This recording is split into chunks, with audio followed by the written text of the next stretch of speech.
Ladies and gentlemen, I have a confession to make. I recently assembled a team of the underworld's finest criminals, and we pulled off an art heist. This is going to be an unbiased, unpaid review of the game Shadows. I have no affiliation with the company. I do like this game. There are some things that... Can you hear that siren? Maybe they're coming for me now. Don't they know it's all just a game? I did really enjoy the experience of this game, but there are some negatives, and there are some of you out there that probably wouldn't like this game or certain aspects of the game. For the most part, this will be a spoiler-free review. There will be a few sections where I show you some of the material. These are things that you'll come across during the game. So let's get into the review, and I can get off these gloves.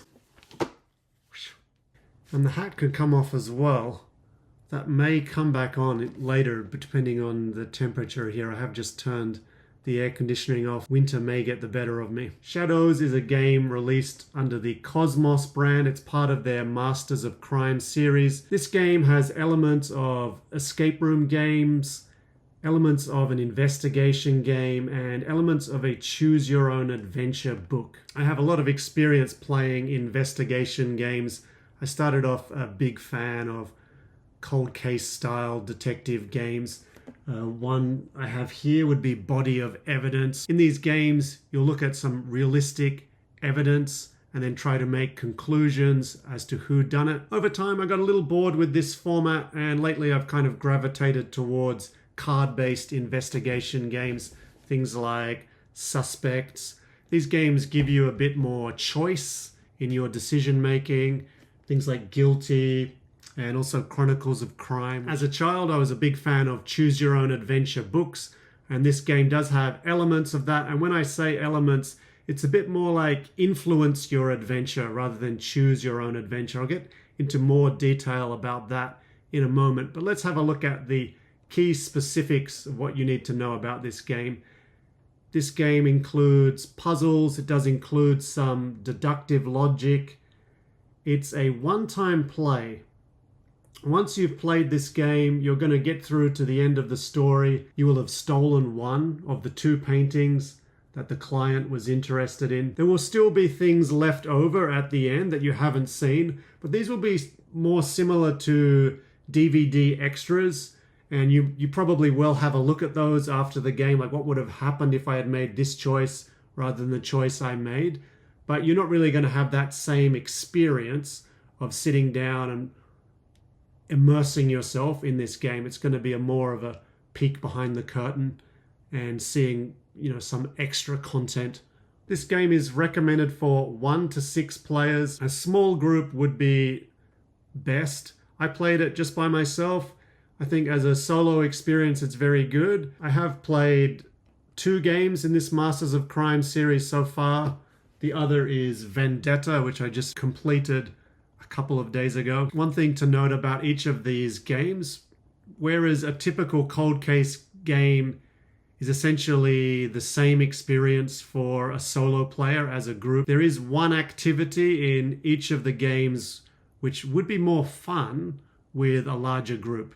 So I would say 1 is good, 2 is better, 3 is also good. Once you get past 3, you're probably getting diminishing returns in that there are things like puzzles here, and these puzzles are probably going to be solved by one member of your group more quickly than the others. Someone might have solved the puzzle by the time someone is just beginning to get their head around how to even approach the puzzle. So once you add players above 3, you're really getting diminishing returns for one of the players, probably the weaker members of the group in terms of puzzle solving or deductive logic. One thing to consider when choosing your group size for this game is that this game is going to take between 2 to 4 hours, and I would recommend trying to shoot for playing it in 4 hours.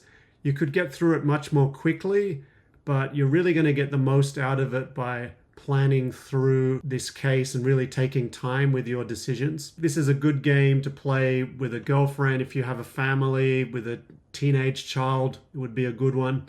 They do recommend this for ages 16 and up. Due to the crime theme, it's being pushed at an older audience than the cold case style games, which are usually pushed at people maybe 14 years or up, sometimes 12 years. If you're thinking about getting this game for a kid, do stick around or at least skip forward and see the morality discussion section. Now I'm going to go into how this game works. I'm going to be showing some material from here, but all of this material I'm showing is something you're going to come across fairly early within the game, and I don't think those are significant spoilers.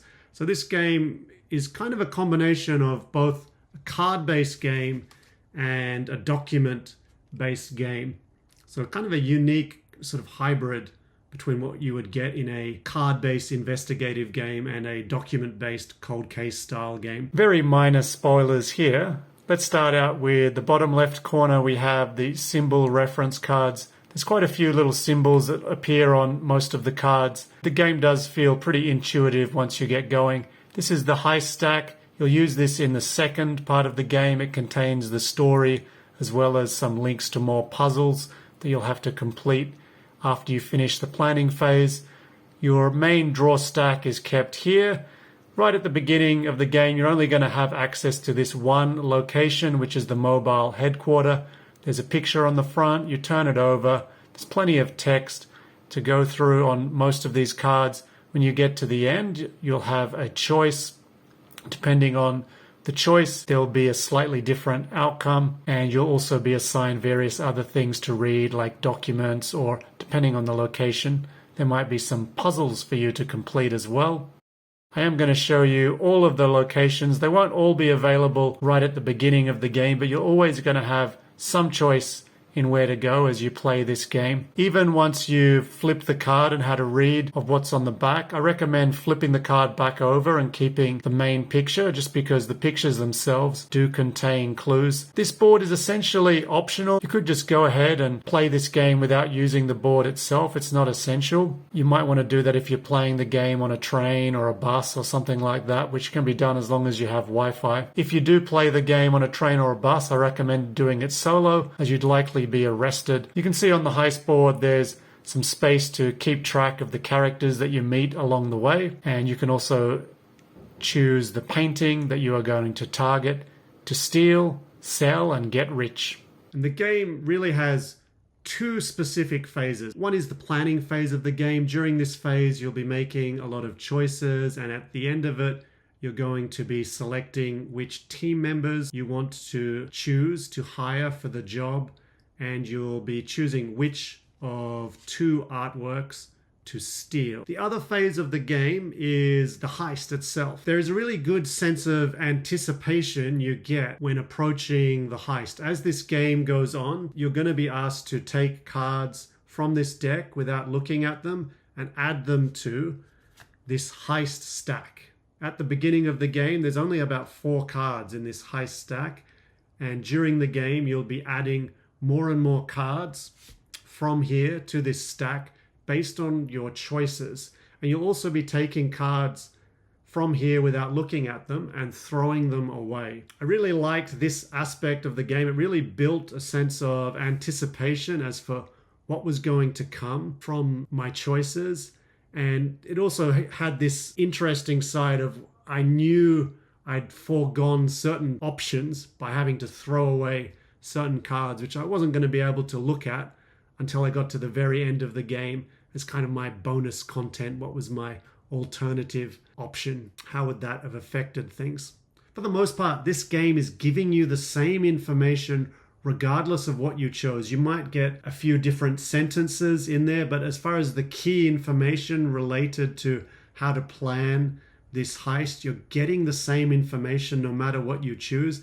So when you realize that at the end, that you didn't really have that much to gain from the different choices you make, you might feel a little bit dissatisfied in that regard. From memory, there's only one area where one choice resulted in a lot more information than you would have received. During the game, one of the symbols you'll see on pieces of evidence or on cards is this mark.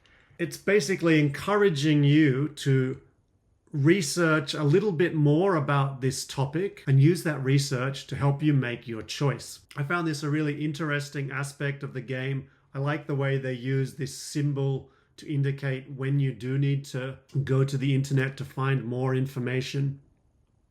Without this little symbol, this would be a very unwieldy tool in that you might constantly be looking on the internet for very minor film references or things like that to try and get more information. The things that wouldn't be helpful. Without this little device of telling you when you need to search for clues, you would be wasting a lot of time and you'd probably get fed up. Having this aspect to the game also made the game much more of an educational tool. One of the big disappointments of this game, Body of Evidence, is part of the game involves an autopsy. Rather than the game designers having a knowledge of autopsy that they gain through research and then imparting that knowledge onto you through the game, they just use a very fictitious style of autopsy where you draw ridiculous conclusions, very pseudoscience type conclusions, and it's really more a set of abstract puzzles as part of an autopsy rather than a legitimate process where you're learning about autopsy through playing the game. As someone who does work in the education field, I really love when a game can teach me something as well as give me some thrills, which is what happens in Shadows. Earlier I used the phrase influence your own adventure rather than choose your own adventure. So my experience of choose your own adventure games is you always kind of have a crash the car mode where it all goes wrong and you end up in a body bag. And that's one of the satisfying parts of choose your own adventure. This game does not offer that kind of experience. You're going to end up with the painting, with the money, and you've pulled off a successful heist. At the end of the game, you will calculate a score, which will tell you how well you did. And you may have done badly because you picked up a lot of penalties along the way because you made some poor choices. But there's no mode where you get to experience what could go wrong during an art heist. You don't get arrested. You don't accidentally set the building on fire and all of the artworks are destroyed and you become the laughing stock of the criminal underworld. You don't get those kinds of experiences. So it really is influence your own adventure. For the most part, this game is giving you the same information regardless of what you chose. You might get a few different sentences in there, but as far as the key information related to how to plan this heist, you're getting the same information no matter what you choose. So when you realize that at the end, that you didn't really have that much to gain from the different choices you make, you might feel a little bit dissatisfied in that regard. From memory, there's only one area where one choice resulted in a lot more information than you would have received. When we talk about art heists, the first things that come to mind are usually film-based ones. I think you and your partners should decide what kind of film you want to be making here. Do you want to be making a film where it's an elite crew, you get the job done smoothly and efficiently, or do you want to be making a film where it's a comedy? There's a few things that go wrong, but at the end of it, they pull off the heist. After deciding that, you can make your choices from that perspective. Are we going to make all of the wrong decisions? Forget about having a good final score at the end. Let's just see what would happen if we choose the worst people for the job. You can do that. If you want to choose the best people for the job, you can also do that. The worst experience you could have with this game would just be to rush through the planning stage of this game. If you just rush through everything without thinking about your decisions, you're going to get a bit of a haphazard art heist story to go through at the end when you get through to the heist stack. Some of your employees might be smooth and skilled. Some of them might be ineffectual or worse. One aspect of the planning phase that is really useful is this note sheet. Initially, I looked at this and I thought, oh, it's just, blank paper. I'll use my own note paper and keep the game materials looking near new. I didn't realize until after the game, they gave you this sheet to sort of base your ideas around. Now, this is a really good way of approaching the game. I wish I had seen this at the beginning of the game. I felt like in playing this game, some of the decisions that were being made felt like it was being pushed on you before you'd had to really think about it yourself. But I think this really gives you a good framework to build your thinking around, build your discussion around with your partner. So I would recommend, before you even start playing the game, just set up the board, get this out and have a look at it with your friends or family. You're not going to make a final decision, but just toss about some ideas about what you might do or what kind of people you would want working in these roles. I'm going to show you another document now that's going to come up in the planning phase of the game. You're going to get a list of people. So you're going to see this very early in the game. You have a list of different people to choose from. You have a budget of 100,000 euro. And at the end of the planning phase, you're going to select 3 of these people. One thing I would have liked as a player would have been a different way of getting this information rather than having this handed to me at the beginning of the game. I would have liked that early stage of maybe having different contacts that you visit and getting information about different people. Maybe in some cases you could say, you know, this person has a detailed knowledge of one individual, or that this one has been recommended to them by a friend. They don't know much about them. They don't vouch for them. I guess the designers of the game didn't feel that there was enough time for this. During the game, you are going to meet most of the people on this list. The game is going to give you hints about which type of people are suitable for these tasks. I would rate this game as somewhere between easy and intermediate. Most of the tasks are quite easy, but there are a lot of tasks, a lot of decisions to make. One thing I liked about the way this game processed, at times things can happen very, very quickly.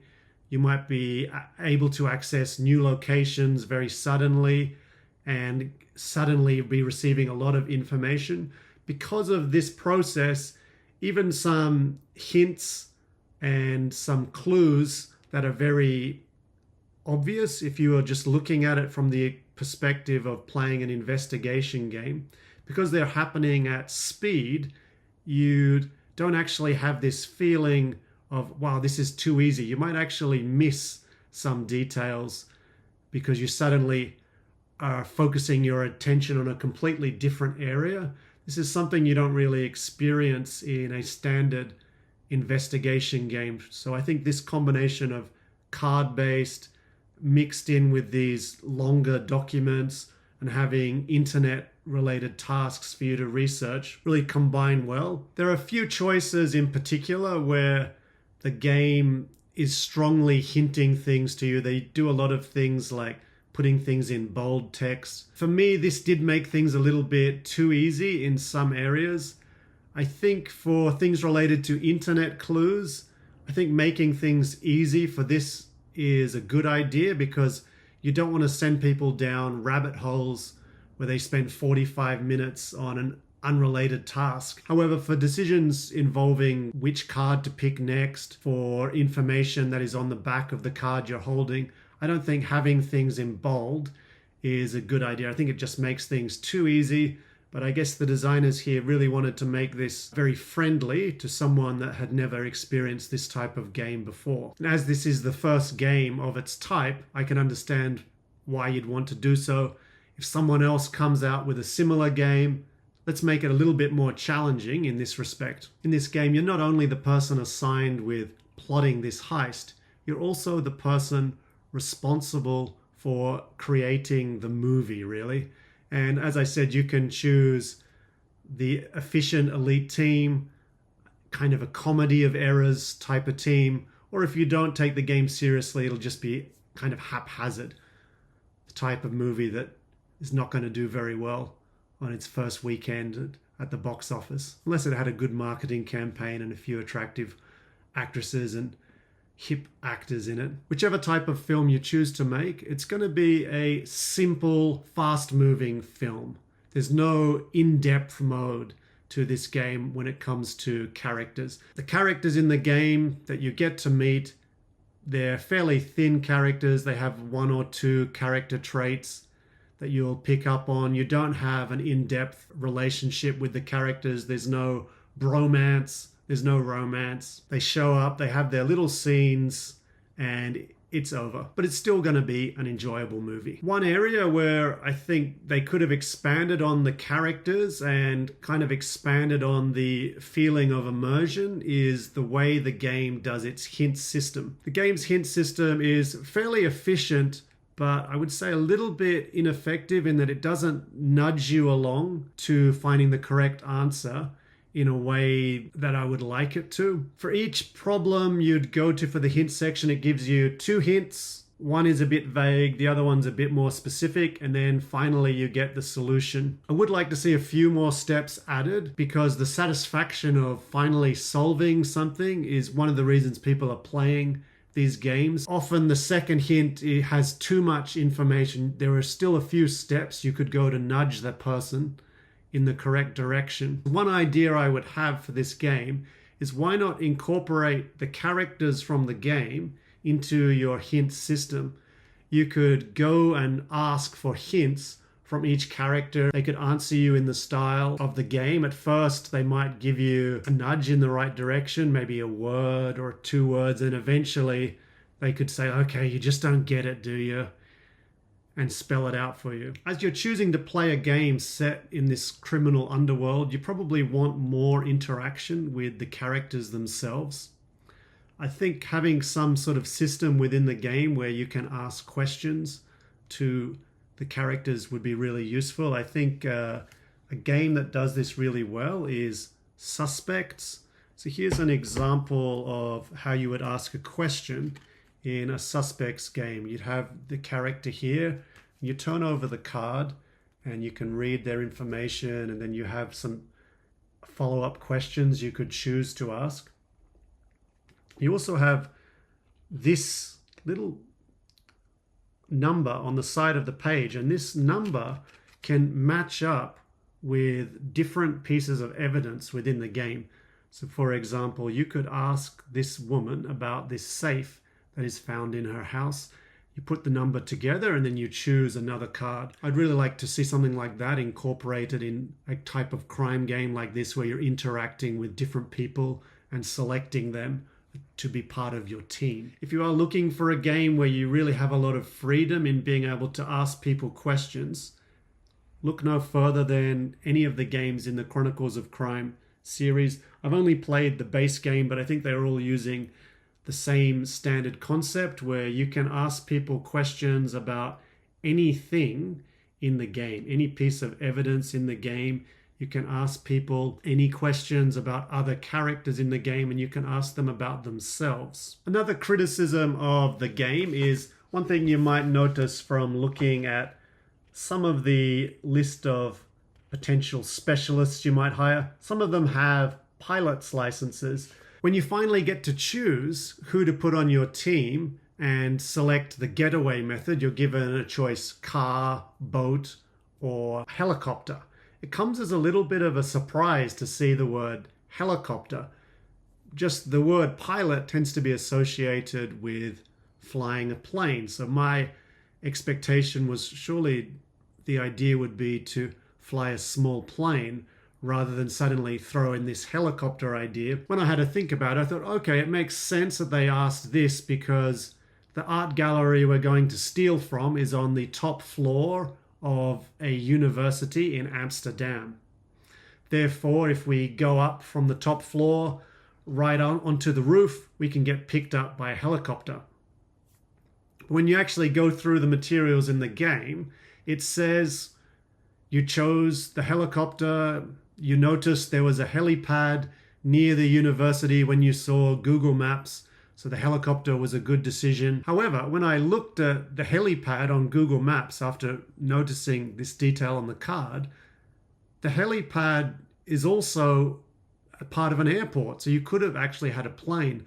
So I think they should have spelt out in this document that these people have helicopter pilots licenses rather than are just generically saying pilot's license, because the word pilot people just associate with planes rather than having the specific skill to fly a helicopter. This game does include a lot of puzzles. You sometimes see puzzles in investigation games, but they're more commonly associated with escape room games. This is not an area I have much experience in, just from looking at reviews of this game on Amazon and Board Game Geek. Most people who have experience with this style of escape room game, they consider these puzzles fairly easy. As I've said earlier, I liked that some of the puzzles included real-world elements, and I liked that the puzzles were varied. They weren't just a variety of the same thing. And having played another game in the series, Vendetta, the types of puzzles are a little bit different to the types of puzzles you get in Shadows. So I like that they're trying to keep things fresh, both for the players of that game themselves, but also people that might go on to play other games in the series. The other games in the series are not heist style games. The other games are investigation games, but you're set amongst the criminal world. In this case, it's mafioso. I have just ordered one which is set in a prison. I'm looking forward to playing that one, and I'm sure if you subscribe, someday there'll be a good chance you'll see me do a review of the whole series. And puzzles are also included in the heist phase. There are still a couple of puzzles for you to solve while you go through the stack. But the heist phase of the game is more of a reading activity. You're mostly reading through the information, which is kind of the result of what you decided upon during the planning phase of the game. Because it's such a long game, my recommendation would be to play the planning phase and the heist phase on separate days. Otherwise, you're just going to be too exhausted. I think what this game really pulls off well is the sense of anticipation. The actual anticipation is better than the actual material themselves. Like, you could probably find a choose your own adventure book that is more exciting than this game, but it won't have the same sense of anticipation because you're not seeding these choices so early on in the game and knowingly inserting cards into the deck, but not knowing what's on those cards and how it's going to affect your story. It's such a fun part of the game. I want to talk about the moral aspect of the game. Of course, if you've chosen to play a game where you're going to be stealing a painting, you are going in with the understanding that you are going to be committing a felony. So that moral aspect I have no issue with in the game. Of course, in the real world, I'm not someone that plans thefts and so on. This is just a world you're visiting for the purposes of the game. However, there was one section of the game that kind of bothered me, in not that it existed, but in the way it was dealt with within this game. And this is going to be a minor spoiler. I'm going to go over one set of choices you have in the game. I'm going to talk about the outcome of those choices. Feel free to skip ahead if you've already decided this game's for you and you don't want this spoiler. So here we are at the guard's trailer. One of the guards you've identified that's going to be on duty on the night that you are going to do this heist. So what are you going to do to get him out of the way? Let's have a look. I'm going to read out the whole card to you and then I'll read out the choices. Okay. You've been warned. Gustav Verhey lives in a rundown trailer surrounded by lots of even shabbier trailers. You settle down in your parked car at the trailer park to observe the scene. After a couple of hours, Gustav leaves his trailer carrying a towel. This gives you one shot to search his place. Besides some neatly piled paperwork for his job at the gallery, which you photograph, you also find a pill organizer with a week's worth of medication in one of the drawers. You've seen enough, and you're worried Gustav will come back and catch you snooping around, so you leave the trailer a few minutes later. How are you planning to keep Gustav from going to work on the night of the heist? Okay, so it's an interesting dilemma situation. How are you going to get this guy out of the way? So based on the details and also from seeing his living conditions, money would seem to be a good way. So one option here is bribe him to hand over his access card. So bribing someone does carry with it some risk. The person is going to be able to identify you or someone you've hired when it comes to bribing.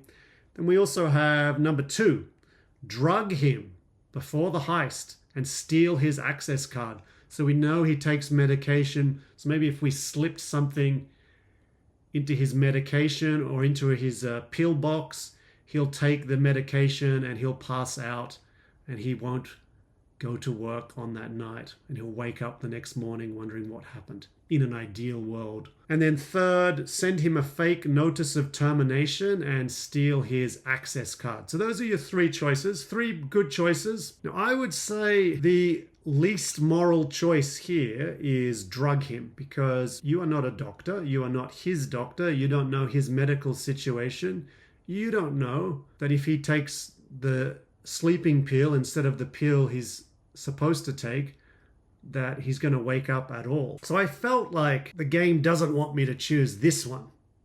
They don't want you to drug him. But when you actually get to how the game awards points, if you chose to drug him, that's the choice that awards you the most points.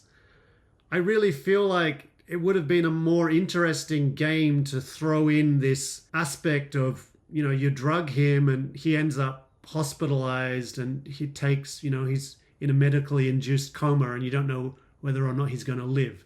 So you get to the end of this game and you've got all the money from stealing the heist, but you made this one choice that's ruined a life. I think that would have been a powerful little side aspect you could have put in the game. I feel like the game designers are certainly aware of the types of choices they're putting in front of you. In Vendetta, there's a lot of very morally dubious choices that you're going to have to make, whether you go the moral route or you stick by your own moral code and do the right thing. But so far from playing these games, the game kind of punishes you for choosing the more morally upstanding thing. It's almost like the more criminal you become, the more the game kind of boosts you up in certain ways. And it's not just morality, there's also the other side of criminal culpability. Like if you steal a painting from an auction in Amsterdam, I'm sure there are a lot of countries you can go to where you're going to avoid extradition. If you murder someone as part of this heist,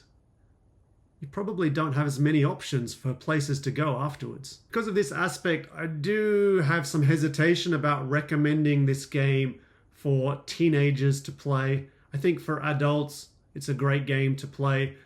I would maybe think twice about putting this game with a group of teenagers left to their own devices. I think if there are parents there to talk about, you know, what could have happened when you drugged someone, what could happen. Especially, I think of all the things involved in this game, the one that would be more likely to be repeated by someone playing this game is they'd be more likely to drug somebody, put something in somebody's drink, than go and steal from an art gallery. Another issue I had with this game was its use of Google Maps. And the use of Google Maps itself is not the problem, but the way the game receives your answer related to what you found on Google Maps. There's a part of the game where you'll have to use Google Maps to identify where you're going to meet to hand over the stolen goods. It's a nice aspect of the game. You get a hint, a very vague description of the area. You could guess what type of location it is just from that, and then you get notes showing you how to find this on Google Maps. I felt like I'd guessed the correct area. It seemed to match what was on the description, and I typed it in, and then I got an answer saying, oh, this is a very weird place. Why would they have a meeting to do a handover there? And then I was like, okay, now I'm really confused because I don't know what it could be. And then I looked at the answers through the hint section. It's like, okay, it's not this point on Google Maps. It's this other point, which is essentially the same building, but just a different name for it listed on Google Maps. One suggestion would be have a list of 20 places, show the address, and just have a scroll down window, like a multiple choice thing where you could select the address that you think it is. If you have enough places, people won't just randomly select what they think is correct. They'll actually spend time on Google Maps, but they'll be able to look at the addresses themselves to see whether they line up with what the game wants you to give them as an answer. When you go through the heist stack at the end of the game, almost all of the details are related to the actual heist itself, playing out like a heist movie would. There isn't a lot of detail on the getaway, the handover. There's just a few cards dealing with those.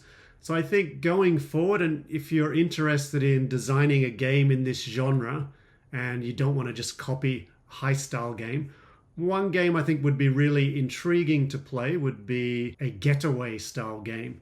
What if you were the getaway driver? How about this premise? You've been given an address, you're expected to pick someone up and drive him to a location. As he's getting into your car, he's shot. His briefcase falls into the open door of your car. There's a phone inside that starts ringing. You have choices. Do you pick up the man and put him in the car, or do you drive away with the contents of the briefcase? Do you answer the phone? And you could have separate stories to follow rather than one big story with different adventures. I think this type of game would have an appeal to people looking for a shorter game that was more choose your own adventure style, that would be shorter but replayable. I feel like the investigation game, the mystery game section tends to have a lot of games that last between 1 hour and 3 hours. I feel like there's a need for more long games and a need for some short mystery games. So maybe a game where it would be replayable, but shorter mystery stories with a different type of adventure depending on what you chose, and making real choices, not done in the way Shadows is, where some of the choices are false choices, where each choice is a difficult, serious choice that it's going to have some consequence and it's going to result in a different type of adventure. My favorite heist film is American Animals. American Animals has a really unique approach to the lead up to the heist, in that occasionally it throws in some real scenes of the criminals themselves talking about the case, and we get to enjoy the different sides of their story. When I say enjoy, one aspect is that each person has a different version of the story, so we don't actually know where the truth lies. When you actually get down to the heist, American Animals just really dials it up and you get a genuine, tense heist situation. It doesn't shy away or apologize for the behavior of its characters. It could have been very easy to turn this film into almost a celebration of youthful foolishness, but this film really shows the impact of the crime, a non-violent crime that had a serious impact on the victim of the crime, because she didn't know they didn't have violent intent. What is your favorite heist film? Please leave a comment and let me know. Thank you for watching this one. I have another video that's very close to the final stage of editing. That will be a look at fire-themed mystery games and character development within mystery games. Hopefully in the future there'll be a full review of the Masters of Crime series,